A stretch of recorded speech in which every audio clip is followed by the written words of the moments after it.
ನಾನಾರು ಕಶ್ಯಪ ಬ್ರಹ್ಮನ ಮಗ, ದಿತಿಗರ್ಭ ಸಂಜಾತ, ಚತುರ್ಮುಖ ಬ್ರಹ್ಮನ ಮೊಮ್ಮಗ. ವಿಧಾತನಿಂದ ವಿಧಿಬರವನ್ನೇ ಬದಲಾಯಿಸಿ ಮರಣವನ್ನೇ ಮೆಟ್ಟಿ ನಿಂತ ಮಹಾವೀರ. ಅದಿತಿಯ ಮಕ್ಕಳ ಅಟ್ಟಹಾಸವನ್ನು ಸುಟ್ಟು ಆದಿತ್ಯನ ಅಟ್ಟಹಾಸವನ್ನು ಮಟ್ಟ ಹಾಕಿದ ಸಾಹಸಿ.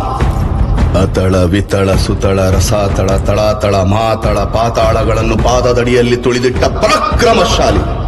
ಅಡಿ ಇಟ್ಟರೆ ಬಿರಿಯುವುದು ಭೂಮಿ, ತಲೆ ಎತ್ತೊಡೆ ಬೆಚ್ಚುವುದು ಬಾನು, ಕೈ ಎತ್ತಲು ನಡುಗುವುದು ಸೃಷ್ಟಿ. ಚತುರ್ಮುಖನ ಸೃಷ್ಟಿಯೇ ನನ್ನ ಆಜ್ಞೆಯನ್ನು ಪಾಲಿಸುತ್ತಿರುವಾಗ ಯಕಶ್ಚಿತ್ ನನ್ನ ಮಗ, ನಾ ಜನ್ಮ ಕೊಟ್ಟ ನನ್ನ ಮಗ, ನನ್ನ ವಂಶವನ್ನು ಬೆಳಗಬೇಕಾದ ನನ್ನ ಕುಮಾರ, ನನ್ನ ಆಶಾ ಜ್ಯೋತಿಯಿಂದ ಇಂದು ನನ್ನ ಮನಸ್ಸಿಗೆ ನೆಮ್ಮದಿ ಇಲ್ಲವೆಂದರೆ ಛೇ ಛೇ ಛೇ ಛೇ ಛೇ, ಇದೊಂದು ಬದುಕೆ, ಇದೊಂದು ಜನ್ಮವೇ, ಎಂತಹ ದುರ್ವಿಧಿ, ಇದೆಂತಹ ದುರ್ವಿಧಿ. ನಾನೇ ಸರ್ವಶಕ್ತನೆಂದುಕೊಂಡರೆ ಅದಾವ ಶಕ್ತಿ ನನ್ನ ಎದುರಿಗೆ ನಿಂತು ಕಾಡುತ್ತಿದೆ. ಅದಾವ ಶಕ್ತಿ ಪುತ್ರನನ್ನೇ ಶತ್ರುವನ್ನಾಗಿ ಮಾಡಿದೆ. ಅದಾವ ಶಕ್ತಿ ಅವನಿಗೆ ನನ್ನ ಎದುರಿಸುವ ಧೈರ್ಯ ತುಂಬಿದೆ. ಅದಾವ ಶಕ್ತಿ ಅವನಿಗೆ ಸಾವು ಬರದಂತೆ ತಡೆದಿದೆ.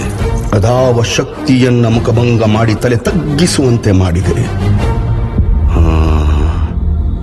ಅವನೇ, ಆ ದುಷ್ಟನೇ, ಆ ನನ್ನ ಕುಲವೈರಿಯಾದ ಹರಿಯೇ ಇದಕ್ಕೆಲ್ಲ ಕಾರಣ. ಎಲವೆಲವೋ ಹರಿ, ಕಪ್ಪಟಿ, ವಂಚಕಿ, ನನ್ನ ಮಗನ ಹೃದಯಾಂತರಾಳವನ್ನು ಹೊಕ್ಕು ಅವನ ತಲೆಯನ್ನು ಕೆಡಿಸಿ ಮನ ಬಂದಂತೆ ಆಡಿಸುತ್ತಿರುವೆಯಾ? ನಿನಗೆ ಪೌರುಷವಿದ್ದರೆ, ಪರಮ ಪುರುಷೋತ್ತಮನೇ ನೀನಾಗಿದ್ದರೆ, ನನ್ನಂತೆ ನಿಜವಾದ ಗಂಡು ನೀನಾದರೆ ಬಾ, ಬಂದು ನನ್ನ ಎದುರಿಗೆ ನಿಲ್ಲು. ನಿನ್ನ ಉದರವನ್ನು ಬಗೆದು ನಿನ್ನ ಕರುಳುಗಳನ್ನು ಮಾಲೆ ಹಾಕಿಕೊಳ್ಳದಿದ್ದರೆ ನಾನು ಹಿರಣ್ಯಕಶಿಪುವೇ ಅಲ್ಲ, ನಾನು ಹಿರಣ್ಯಕಶಿಪುವೇ ಅಲ್ಲ, ನಾನು ಹಿರಣ್ಯಕಶಿಪುವೇ ಅಲ್ಲ.